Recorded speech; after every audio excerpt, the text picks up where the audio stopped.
Well, what's going on here? There are definite signs of a battle, and there's residue of some powdery substance. It's the work of that charlatan. Hey, get ready to set it loose! Loose?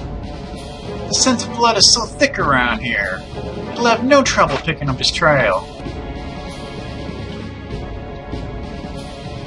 Yes, sir.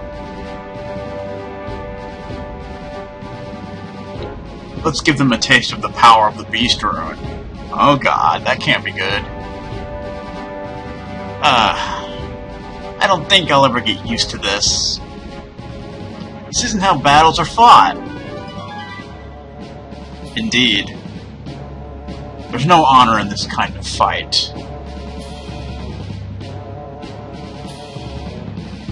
Preparations are complete. I'll have to see this power with my own eyes. Hey, set it loose. Yes, sir.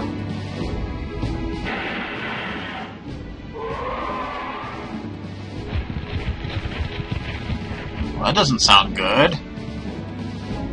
Well, we'd better follow suit and begin our own preparations. From all the noise, I gather we must have caught up with them. What? Oh, are you coming too? No, I think I'll pass this time. I'll be counting on you all. Thanks. But I'll never understand how Harmonia works. I thought we'd be getting reinforcements from that priest general. But next thing I know, we got a spy in our midst, and then that very same spy runs off with our military secrets. Priest General, so I'm guessing he's talking about Sasarai. Harmonia is an extraordinarily large country.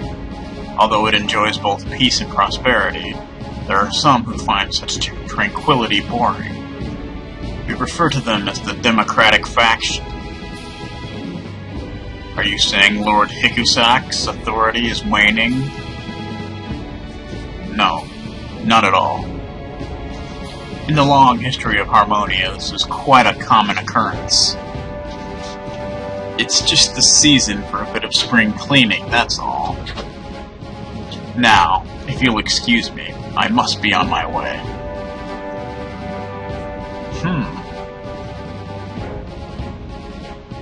Hey, Culgan! I don't understand Harmonians one bit.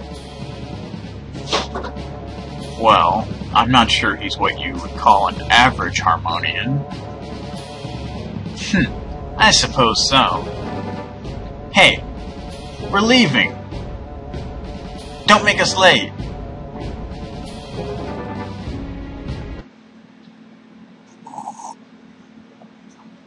Okay. Just hit my knuckle on the desk, that's nice. Oh boy. Now what? I snapped awake. It's a force of habit by now. I don't know how many years it's been since I was able to enjoy a good, long, deep sleep. I know the feeling. Elza. Yeah?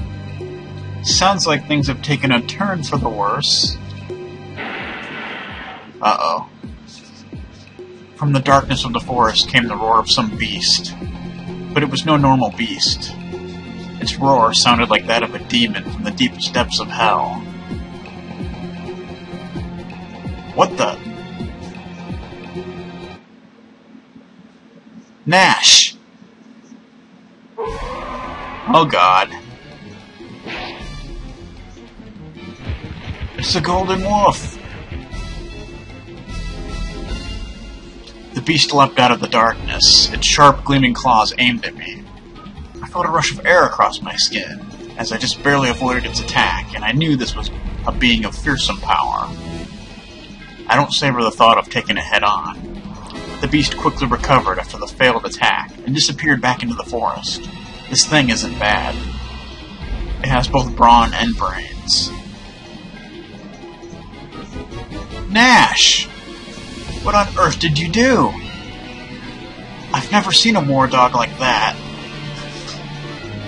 Well, I just kinda snuck into the Highland Army headquarters.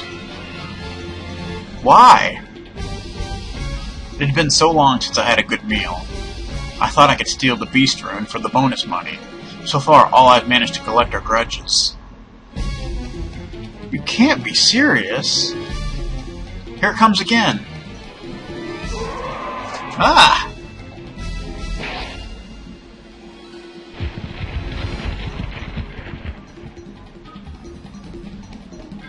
The beast headed straight for me yet again.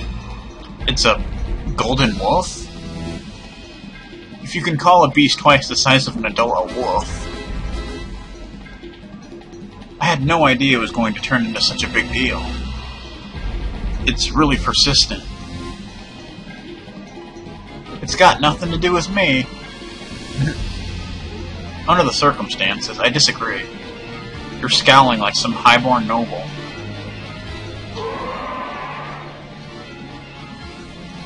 It's back again. But why is it only coming after me?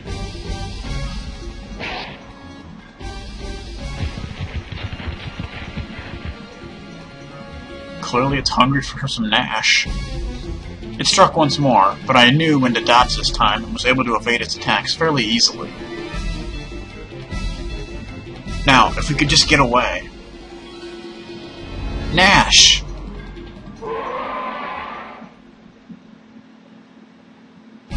I thought the beast had leapt to attack my side again, but it had just been a feint. I changed direction mid-dodge as it came flying towards me once more. Damn it.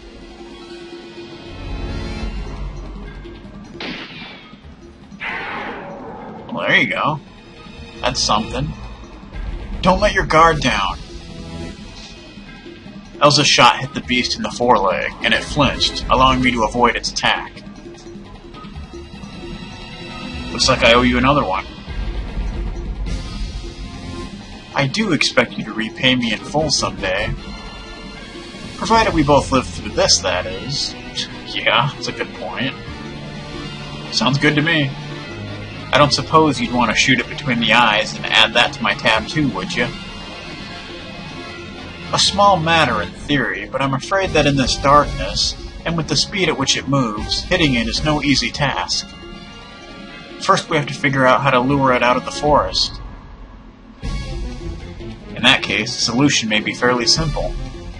A little ways beyond this forest is a cliff. If we can get there, then we should be able to draw it out of the forest.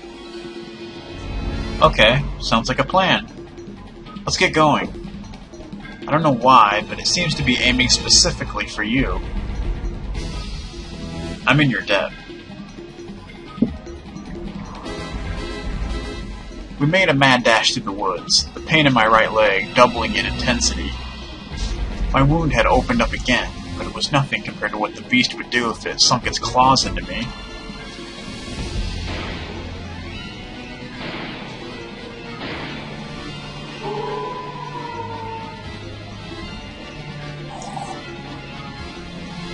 Every so often, the sound of Elza's gunshots and the beast's roar echo through the night. At the rate we're going, we might just make it.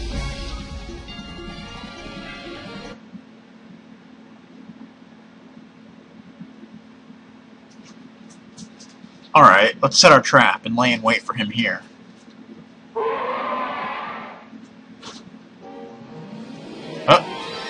What the? Damn, he got here fast! Elza, what should we do? This beast really is something else. Though my bullets have weakened it somewhat, it seems some sort of magical barrier still surrounds it. It's not only strong and smart, but has a magical defense too. What a troublesome enemy. I may have to use my secret weapon. Oh boy. I should hope you would.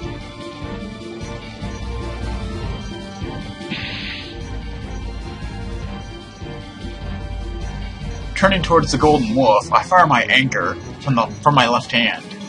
Of course, I don't actually believe that such a simple attack will be effective.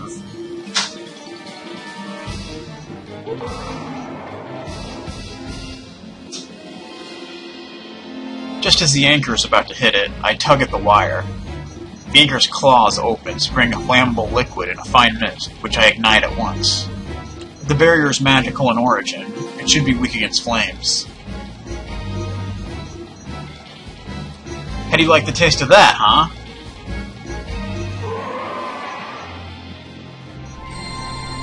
Ah! There's a good thumbnail for you.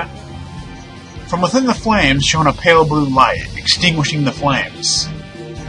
Glowing upon its forehead was a rune, the Beast Rune.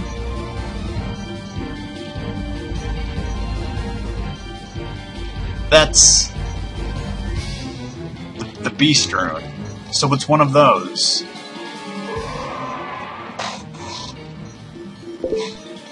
Quiet, Facebook.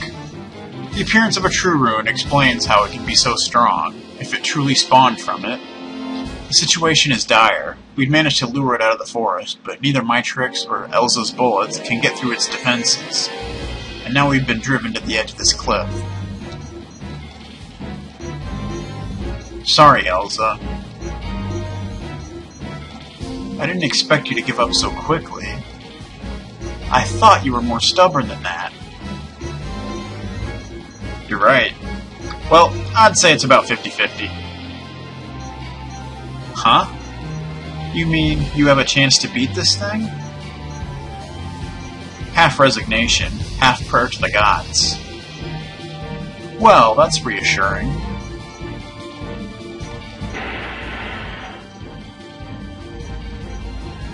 The Golden Wolf slowly approached us. I don't think we've seen everything it's capable of. Feels like it's holding back. Elza.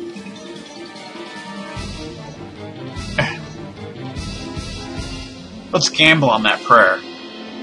Can you blind it, even for just a moment? Gambling on the depth of your piety, huh?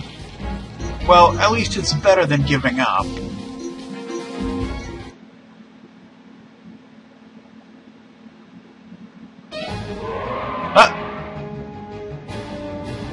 Elza!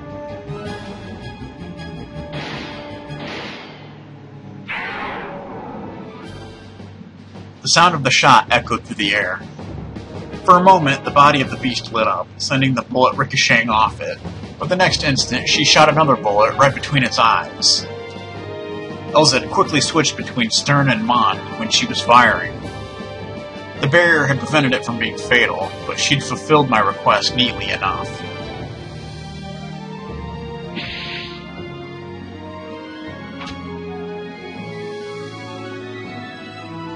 Elza, here it comes!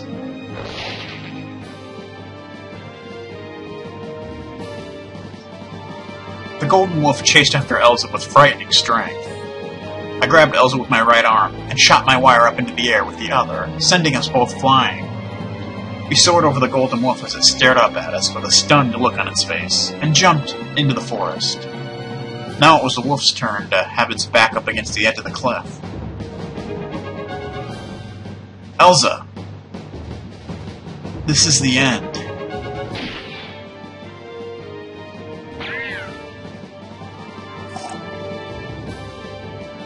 Elza fired a bullet, hitting the ground at the golden beast's feet. Its barrier shone bright once more, but we hadn't been aiming for the beast itself.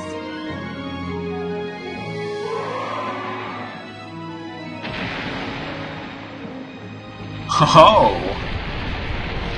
Oh, look at that.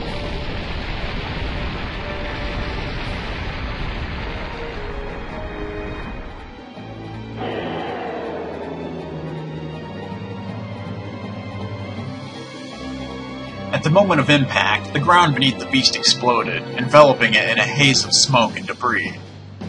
We'd blown up the cliff, sending the beast plummeting into the deep valley below.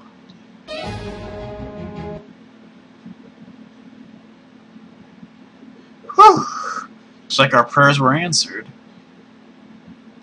I don't believe in such things.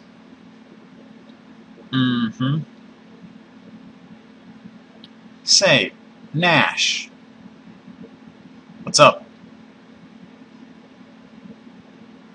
So, just how long are you planning on holding me like this? I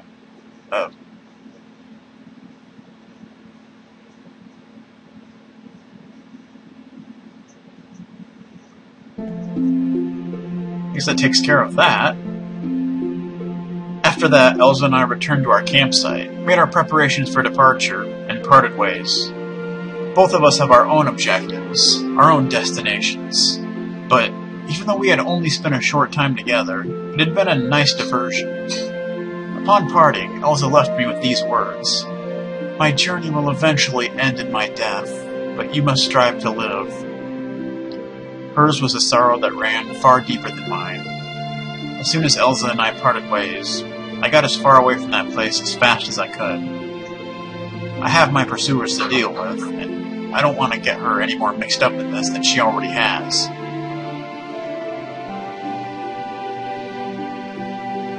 Despite my injured leg, I hurried along the mountain path. I've been walking for about 2 hours when I had to stop and take a break. Night had already begun to fall,